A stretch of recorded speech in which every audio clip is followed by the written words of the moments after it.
നമ്മൾ ഇന്നിവിടെ തയ്യാറാക്കാൻ പോകുന്നത് പഴംപൊരിയാണ്. അതിനാവശ്യമുള്ള പഴം ഞാനിവിടെ എടുത്തിട്ടുണ്ട്. ഇനി ഇതിലേക്ക് 1 കപ്പ് മൈദ, 3 ടേബിൾ സ്പൂൺ അരിപ്പൊടി, 3 ടേബിൾ സ്പൂൺ പഞ്ചസാര, 2 പിഞ്ച് ഉപ്പ്, 1/4 കപ്പ് വെള്ളമൊഴിച്ച് നന്നായി ഇത് ബ്ലെൻഡ് ചെയ്തെടുക്കുക.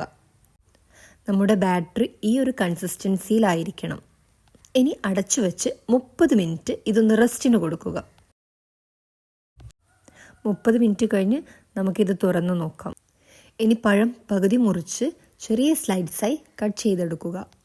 നമ്മുടെ പാൻ അടുപ്പത്ത് വെച്ച് ഓയിൽ ഒഴിച്ച് നന്നായി തിളപ്പിച്ച് നമ്മുടെ പഴം ഈ ബാറ്ററിൽ മുക്കി ഓരോന്നോരോന്നായി നമുക്ക് പൊരിച്ചെടുക്കാം.